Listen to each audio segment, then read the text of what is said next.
Então, turma, boa tarde, paz em Cristo. Meu nome é Alberto Bonfim, serei o professor da disciplina de hermenêutica nesse mês. Devido a essa situação do coronavírus, nós estamos iniciando uma modalidade nova. Estaremos lecionando de uma forma EAD, onde estaremos colocando no grupo do WhatsApp as aulas com os slides e tirando as dúvidas dos irmãos. É um grande desafio para todos nós, é uma coisa nova, então eu peço a colaboração e a compreensão dos amados alunos para que nós possamos juntar e somar esforços para nós ultrapassarmos essa barreira, essa dificuldade. E as nossas aulas continuarão dessa forma EAD, serão 4 aulas, serão liberadas uma aula por semana. Estaremos passando um trabalho básico da disciplina e a entrega do questionário na última aula, ok? Então, eu quero convidar você para que abra sua Bíblia na segunda epístola de Pedro, capítulo 1, verso 20 e 21, onde nós estaremos fazendo uma leitura devocional. Diz assim: acima de tudo, porém, lembrem disto, ninguém pode explicar por si mesmo uma profecia das Escrituras Sagradas, pois nenhuma mensagem profética veio da vontade humana, mas as pessoas eram guiadas pelo Espírito Santo quando anunciavam a mensagem que vinha de Deus. Essa versão que eu estou usando da Bíblia é a nova tradução na linguagem de hoje. Primeiro ponto que nós possamos analisar, conforme acabamos de ler no texto, que a Bíblia ela não é de particular interpretação. Sendo assim, a hermenêutica, uma ciência dentro do campo teológico, vai nos ajudar a compreender melhor as Sagradas Escrituras. Vamos para o próximo slide. Está aí o termo hermenêutica. Hermenêutica significa declarar, anunciar, interpretar ou esclarecer o sentido de uma palavra ou de uma frase. Estas múltiplas significações do verbo grego hermeneuon, que quer dizer interpretar, podem ser sintetizadas na frase: tornar alguma coisa compreensível. Ela é definida como a ciência da interpretação de textos escritos, de acordo com as regras e princípios cientificamente formulados. Pois bem, resumindo, toda vez que nós lermos um jornal, uma revista, uma frase, nós estamos fazendo hermenêutica. E essa hermenêutica ela é muito subjetiva, ela é pessoal. Só que quando nós transportamos a hermenêutica para a Bíblia, ela não pode ser de particular interpretação. Então nós temos que aprender que existem regras e princípios que são formulados na interpretação de alguns textos que foram escritos. Sendo assim, a Bíblia não foge à regra. Próximo slide. Por que a necessidade de estudar hermenêutica? É uma pergunta, né? Então por que estudar isso dentro do curso de teologia? Pois bem, poderemos formular algumas respostas. Somente o estudo inteligente da Bíblia lhes fornecerá o material de que necessitam para a construção da sua teologia. Então, se teologia é o estudo ou tratado acerca de Deus, então somente o estudo inteligente, através com a hermenêutica, né, que nós vamos encontrar o material necessário para a construção da nossa vida teológica e nossa vida cristã. Ainda, por que há necessidade do estudo da hermenêutica? Podemos responder também dizendo o seguinte: instruindo os jovens da igreja, na visitação aos lares. Os ministros são frequentemente solicitados a interpretar passagens das Escrituras. Em tais ocasiões, um conhecimento razoável das leis de interpretação será de valor inestimável, principalmente quando nós estamos fazendo o chamado evangelismo pessoal. Muitas indagações, muitos questionamentos, muitas perguntas com relação ao texto sagrado nos são formuladas a nós. Então, a hermenêutica ela vai nos ajudar a nós encontrarmos uma resposta à luz da Bíblia. E por que há necessidade do estudo da hermenêutica ainda? para encerrar, será parte do seu ministério defender a verdade contra os ataques da alta crítica. Mas para poder fazer isso eficientemente, os ministros devem saber manuseá-las. Então a alta crítica é um movimento que tenta racionalizar a Bíblia, né? Vem tentar tirar o fator milagroso que existe nas Sagradas Escrituras. Então os ataques contra os inimigos da palavra, contra os inimigos da igreja, poderão ser combatidos com uma resposta correta à luz da Bíblia. Próximo slide. Aí nós temos aí hermenêutica e exegese. Essas duas palavras que são irmãs gêmeas, né? Do ponto de vista etimológico, hermenêutica e exegese são sinônimas, mas hoje os especialistas costumam fazer a seguinte diferença. Hermenêutica é a ciência das normas que permitem descobrir e explicar o verdadeiro sentido do texto, enquanto a exegese é a arte de aplicar essas normas. Resumindo, a hermenêutica faz a interpretação e a exegese traz o pano de fundo do texto. Entendeu? Próximo slide. Nós vamos aprender aqui alguns princípios, né? Nós vamos colocar aí vários princípios que nós temos que trazer em mente, até porque existem regras e princípios que foram formulados, então precisamos respeitar. Primeiro princípio hermenêutica. Denomina-se princípio da unidade escriturística. Sobre a inspiração divina, a Bíblia ensina apenas uma teologia. Não pode haver diferença doutrinária entre um livro e outro da Bíblia. Ou seja, os ensinos doutrinários que são de forma sistemática, eles se coadunam. Não pode haver duas, três teologias. Não pode. Deus é um só, ele é único, né? Então, assim, o seu ensinamento não pode ser diferenciado. Então, esse é o primeiro princípio da hermenêutica. Denomina-se princípio da unidade escriturística. Por isso que nós não formulamos doutrina bíblica em apenas uma passagem bíblica. Segundo princípio, deixe a Bíblia interpretar a própria Bíblia. A Escritura é a sua própria intérprete. Este princípio vem da Reforma Protestante, que declarava sola Scriptura, isto é, só a Bíblia. O sentido mais claro e mais fácil de uma passagem explica outra com sentido mais difícil e mais obscuro. Este princípio é uma dedução do anterior. Então, assim, existem textos que a interpretação poderá estar num contexto remoto ou num contexto bem próximo, né?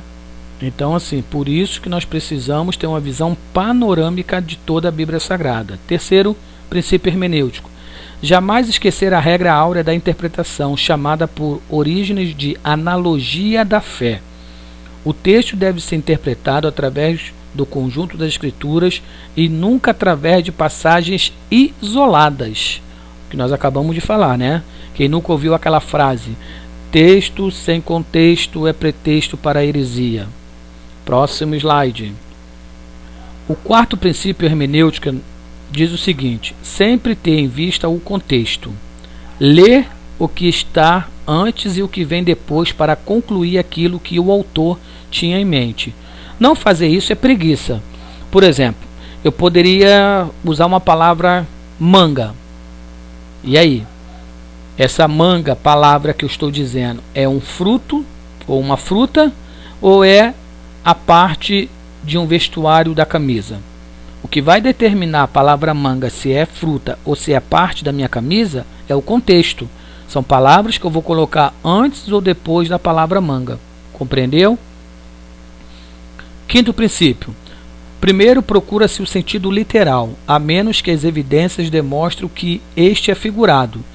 Então, o que quer dizer esse quinto princípio? Quer dizer o seguinte: sempre que possível, interprete a Bíblia literalmente. Só que não é sempre assim, né? Por exemplo, você vai ler Apocalipse, você vai ler dragão, besta. Isso não é literal, é uma figura de linguagem. Próximo princípio, que é o sexto. Ler e reler o texto com profunda atenção, consultar todas as traduções possíveis para melhor elucidação do problema. Muitas vezes, uma destas traduções nos esclarece sobre o que o autor queria dizer. Foi o que eu fiz. Eu fiz uma leitura do texto de 2 Pedro 1, 20 e 21 e disse para vocês qual era a minha tradução. Então, vocês, enquanto estudiosos da Bíblia e teólogos, deverão ter algumas versões, tais como Almeida Revista Atualizada, Almeida Revista Corrigida, Bíblia de Jerusalém, Nova Tradução na Linguagem de Hoje, Nova Versão Internacional, Tradução Brasileira, Tradução Ecumênica Brasileira. Então, são algumas versões que vão te ajudar para estudo. 7º princípio hermenêutico. Apenas um sentido deve ser procurado em cada texto. Ou seja, Deus ele não quis falar isso ou aquilo outro. Deus é direto, ele é claro. Então só há um sentido no texto. Por isso que não existe duas teologias com relação ao texto. O achismo, eu acho que é isso, eu acho que é aquilo, isso é subjetivo. A leitura que fizemos devocional é que a Bíblia não é de particular interpretação. 8º princípio. O trabalho da interpretação é científico, por isso deve ser feito com isenção de ânimo e desprendido de qualquer preconceito. O que ele quer dizer com isso?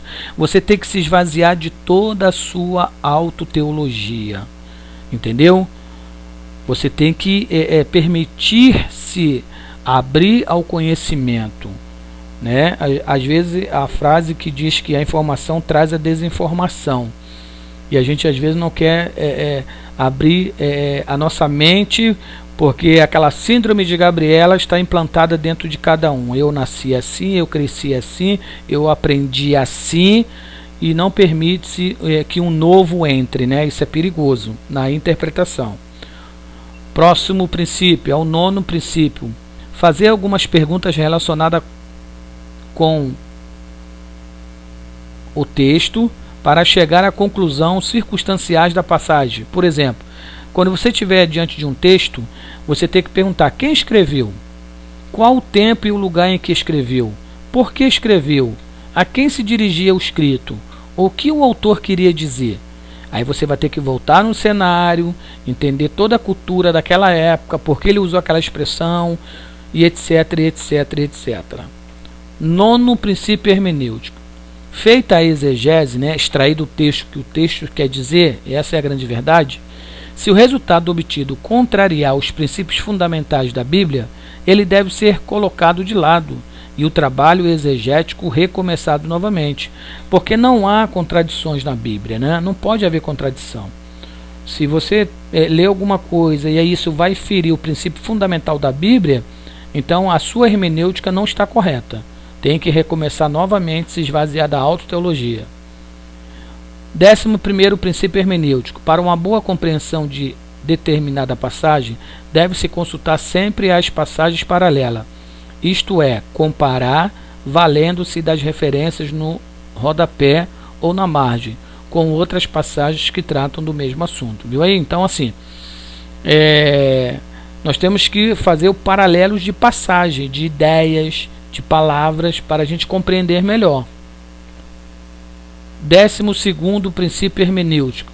Na interpretação deve-se atender mais ao psicológico do que às palavras gramaticais, né? Porque às vezes a gente fica preso às palavras gramaticais e a gente não consegue então se colocar na posição do escritor. E aí você vai levar as palavras ao pé da letra, você tem uma grande complexidade. Por exemplo, Deus não é o homem para que minta, nem filho do homem para se arrependa. Está lá, gramaticalmente, as palavras. Mas, na verdade, o que o autor está dizendo, quem escreveu, não é bem isso. Porque você vai ver Deus se arrependendo de ter feito o homem, Deus se arrependeu de destruir Nínive. E aí, então, assim, se você for levar ao pé da letra as palavras, você realmente acaba entrando numa complexidade. O que o autor quis escrever? Por que ele escreveu psicologicamente daquela maneira? E qual o objetivo da hermenêutica? Vamos lá.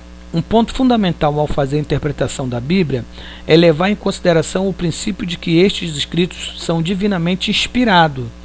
Qualquer interpretação que ignorar essa fundamental verdade divina não nos levará a compreender a Bíblia como a segura palavra de Deus. Então, o que é o objetivo da hermenêutica? Qual é? Da interpretação é apresentar a revelação de Deus numa linguagem que seja compreensiva ao homem moderno. Porque quando nós falamos de inspiração divina, o que é inspiração divina? Você estuda isso na bibliologia. É um ato sobrenatural vindo como sopro sobre os escritores da Bíblia, capacitando-os a receber e a transmitir a mensagem divina. Então, todos os aproximadamente 40 escritores que escreveram a Bíblia no decorrer de 1500 anos, todos eles, de Moisés até João, eles sofreram a influência da inspiração divina sobre suas vidas, independente do grau de instrução, da época e da cultura. E aí, quando a gente vai ler a Bíblia, a gente tem que entender o seguinte: a Bíblia ela vai ter mensagem para 3 povos distintos. Quanto aos povos, os judeus, gentios e a igreja. Você não pode pegar a promessa do judeu e jogar para a igreja. Você não pode pegar a promessa da igreja e jogar para os gentios. Cada povo desses tem sua peculiaridade. A outra aplicação da Bíblia é quanto ao tempo na história humana. O texto está no passado, o texto é para o presente ou o texto é para o futuro. A cronologia situa a mensagem no tempo. Você não pode trocar, né, essa questão do fator tempo. Outra aplicação da Bíblia é quanto ao lugar. Tem textos que está acontecendo no céu, tem texto que as coisas estão na terra, e tem texto que as coisas estão no espaço. A aplicação errada gerará confusão. Então você não pode trocar, né, o lugar onde está acontecendo os eventos. E uma outra aplicação da Bíblia é quanto ao sentido. É literal ou figurada? Literal é o sentido natural das palavras. Por exemplo, Atos 27 e 28. Ali vai narrar literalmente a acidentada viagem do apóstolo Paulo, com acontecimentos, incidentes e acidente. E quando ela é figurada? É a expressão através de várias categorias de figura de linguagem. Nós vamos aprender isso aí no módulo. A Bíblia está repleta desta linguagem. As principais são: existem tipos, símbolos, metáforas, metonímia, sinédoque, hipérbole e as famosas parábolas, né? Mas tem muito mais. No módulo tem algumas aí e tem alguns exemplos. E outra aplicação da Bíblia é quanto à mensagem. Ela é histórica, profética ou doutrinária? Quando a narrativa ela é histórica, a Bíblia está repleta de história. Principalmente os livros históricos de Josué e Esther, que são 12 livros. A Bíblia também tem livros proféticos, né? Tem os profetas maiores e menores no Antigo Testamento, e nós temos o livro profético do Apocalipse no Novo Testamento. Então, na Bíblia há inúmeras profecias para estudo. Já se cumpriram, estão se cumprindo e outras que se cumprirão. E também nós encontramos mensagens que são doutrinárias, né? Há na Bíblia doutrinas para todas as necessidades da alma, né? Os irmãos há de convir o próprio apóstolo Paulo, né? Ele escreve lá as suas epístolas paulinas, e aí nós observamos que ali tem textos normativos e descritivos. E ainda quanto à aplicação da Bíblia, quanto à fonte ou procedimento, da onde está extraindo a fonte? A fonte primária é Deus, fala continuamente em sua palavra, ora diretamente, ora por meio dos seus servos. Nós temos o segundo ponto, né? O homem. Também você vê o homem ali falando de si mesmo. Também fala vez por outra na Bíblia. Por exemplo, há um capítulo todo escrito por um ímpio. Daniel capítulo 4 foi escrito por um ímpio, Nabucodonosor, rei da Babilônia. O livro de Eclesiastes é o registro do raciocínio do homem natural, insatisfeito como sempre. E, por último, o diabo também aparece lá, né? Textos, né? Onde a sua fala, a sua presença se encontra. A Bíblia registra palavras e mensagens dele. No caso acima, que é o homem e o diabo, que é o caso 2 e 3, a inspiração divina consiste no registro da mensagem e não na mensagem do registro. Deu para você entender? Ou seja, o que foi inspirado foi o registro, o que foi registrado, anotado e escrito na Bíblia, e não a mensagem. Entendeu? A declaração, por exemplo, A Bíblia diz no Salmo 14: dize o nécio no seu coração, não há Deus. Quem está dizendo que não existe Deus? Não é a Bíblia. O que está registrado ali é a fala do louco que sofreu a inspiração, não a declaração. A declaração dele não tem valor. Para que eu possa ser mais claro, eu vou comparar o seguinte: a criança, quando nasce na maternidade, o hospital libera o quê? Declaração de vivo. E com aquela declaração você vai ao cartório, e no cartório você registra. Então, o que confirma o nascimento é o registro. A declaração é apenas uma declaração de que nasceu uma criança e está viva e precisa então ser registrada. Compreendeu? Quanto à aplicação ainda da Bíblia, durante a fonte ou procedimento, durante o estudo da Bíblia, procura, pois, determinar quem está falando, para evitar a aplicação errônea. Portanto, é preciso sabedoria e prudência na aplicação da mensagem da Bíblia. Então nós temos que ficar atento com relação à aplicação dos textos, quem está falando, para que nós possamos, né, irmão, ter uma hermenêutica correta, cristocêntrica, né? Vamos ver o que diz lá Provérbio 25:11, é muito conhecido, né? Eu vou ler aqui rapidamente na Bíblia. Diz assim, ó: como maçãs de ouro em salvas de prata, assim é a palavra dita a seu tempo. E aí vamos lá. Componentes envolvidos na hermenêutica. Em toda a comunicação estão presentes 3 componentes básicos: o autor, o texto e o leitor. Ou como os linguistas tendem a dizer, o codificador, o código e o decodificador. Ou seja, o remetente, a mensagem e o destinatário, conforme está aí na tela. Bem claro, né?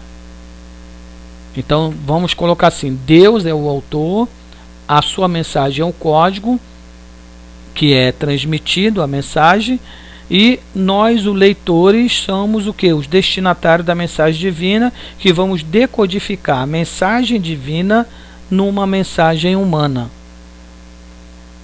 Elementos para a interpretação teológica. Existe na hermenêutica alguns elementos que nós chamamos de paralelos reais ou paralelos de ideia. A Bíblia está repleta disso. O que são paralelos reais? São aquelas passagens semelhantes nas quais a semelhança ou identidade consiste não em palavras ou frases, mas em fatos, assuntos, sentimentos ou doutrina. Ok? Conforme você pode ler aí Provérbio 22:2 e Provérbio 29:13. Ainda vamos encontrar aí elementos para a interpretação. Pode ser dividido em 2 classes: paralelos históricos e paralelos didáticos. A esses podem ser acrescentadas as citações do Antigo no Novo Testamento, as quais, no certo sentido, também são passagens paralelas. Vamos falar de paralelo histórico, conforme está no slide aí. Uma história narrada com as mesmas palavras e circunstâncias são valiosas para a confirmação mútua, principalmente quando você lê lá primeiro livro de Reis 22 com segundo livro das Crônicas, capítulo 18, versos 28 e 34. Pegue depois a sua Bíblia e você vai dar uma lida aí. Como também nos Evangelhos, você vai encontrar Lucas, capítulo 22, verso 19 e 20, com 1 de Coríntios, capítulo 11, verso 24 e 25. Você vai ver um paralelo histórico aí, né? Uma história narrada com mesmas palavras e circunstância. O segundo paralelo histórico, nós podemos encontrar passagens em que as mesmas narrativas são expressas em palavras diferentes e circunstâncias mais detalhadas em uma do que a outra. Nesses casos, é natural esperar que a narrativa mais pormenorizada ilumine a outra. Por exemplo, quando você vai comparar aí Mateus 9, do 1 ao 8, com Marcos 2, do 1 ao 12. Pegue sua Bíblia e aí você faz uma comparação. Coloca os fatos na ordem, um do lado do outro. E aí você vai descobrir isso aí na prática. E ainda falando de paralelo histórico, há narrativas que são idênticas, mas que ocorreram em contextos completamente diferentes. Elas são numerosas nos evangelhos, principalmente os sinóticos, que é Mateus, Marcos e Lucas. Nesses casos, a mais provável fornece o verdadeiro ambiente histórico e ilumina a outra. Por exemplo, quando você vai comparar Mateus 8 com Marcos 1,40, vai tratar aí do leproso, né? Quando você vai ver Mateus 11 com Lucas 7, vai falar de João Batista. Depois você dá uma lida em casa, com calma, aí pegue sua Bíblia e você vai ver esse paralelo aí que existe historicamente. E ainda no paralelo histórico 4, passagens que não repete um determinado acontecimento, mas junto uma circunstância adicional e consequentemente são, num certo sentido, complementares. Por exemplo, Gênesis 32 fala de Jacó, né? Ali aquele incidente que teve com ele em Betel. E quando você vai para o profeta menor Osés, ele também vai citar, entendeu? Não é o mesmo acontecimento, mas junto uma circunstância com a outra, pegando um exemplo da vida de Jacó e trazendo para o contexto de Osés dentro daquela época.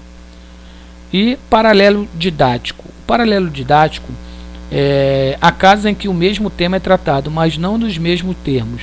Esse é um pouco meio complexo, tem que olhar isso devagar, com calma e fazer hermenêutica em casa. Pegue sua Bíblia depois e compare Mateus 10:37 com Lucas 14:26, né? Você vai ver aí a questão de Jesus falar sobre família, amar mais a ele, menos, e odiar, né? Muitos intérpretes atenuam o significado da palavra ódio usada por Lucas por meio da passagem encontrada em Mateus e recorrem a Mateus 6:24 para provar que o verbo odiar pode significar simplesmente amar menos. No entanto, pode-se duvidar da exatidão dessa interpretação. Entendeu? Então, assim, odiar é odiar, não é amar menos. Quem odeia, odeia. Não ama nem mais e nem menos. Odeia. Não tem amor no ódio. Então, nós temos que ter cuidado, né? E aí, a palavra ali é bem clara, né? Principalmente se você usar aí a BJ, que é a Bíblia de Jerusalém, conforme eu coloquei aí no parênteses. No entanto, pode-se duvidar da exatidão dessa interpretação. Aí, ponto. Os sacrifícios espirituais de que Pedro fala em 1 Pedro 2,5 são parcialmente explicados em Romanos 12,1, que, por sua vez, é explicado em Romanos 6,19. Então, assim, para você entender o que são sacrifícios espirituais, você pega aí 3 textos e você vai associar os 3 para poder entender sobre quando Pedro está falando de sacrifícios espirituais. Ou seja, uma passagem traz, né, iluminação à outra. E ainda falando de paralelo didático, há passagens paralelas que se correspondem em pensamento e expressão, mas uma não tem relação direta com o contexto precedente ou seguinte. Assim, em Mateus 7, 13 e 14, as palavras entrai pela porta estreita, pontinho, pontinho, ocorrem sem qualquer ambiente histórico. No entanto, este é fornecido em Lucas 13, 23 e 24, comparar também Mateus 7, 7 a 11 com Lucas 11, 5, 13. Então você vai encontrar aí, tá vendo aí, ó, passagens paralelas que se correspondem em pensamento e expressão, mas uma não tem relação direta com o contexto precedente ou seguinte. Ok? E paralelo didático 3. Há também paralelos que ocorrem em contextos completamente diferentes, embora talvez igualmente adequados. É até mesmo possível que a ocasião para a declaração não seja a mesma em ambos os lugares. O mesmo dito pode ter sido expresso em várias ocasiões. Compara lá Mateus 7, 21 e 23 com Lucas 13, 25 ao 28 e Mateus 13, verso 16 e 17 com Lucas 10, 23 e 24. Aí você tem que pegar a sua Bíblia e colocar essas passagens uma do lado da outra para você entender o que nós queremos falar sobre paralelo didático. Amém? Então, que Deus nos abençoe. Essa é uma aula de apresentação da disciplina. Então, que os irmãos possam fazer aí a sua leitura, acompanhar aí o slide, pegar a sua Bíblia e fazer suas anotações. Logo mais eu colocarei no grupo mais uma aula, um vídeo aula sobre aquilo que está no módulo propriamente dito. Que Deus nos abençoe e uma boa tarde para todos.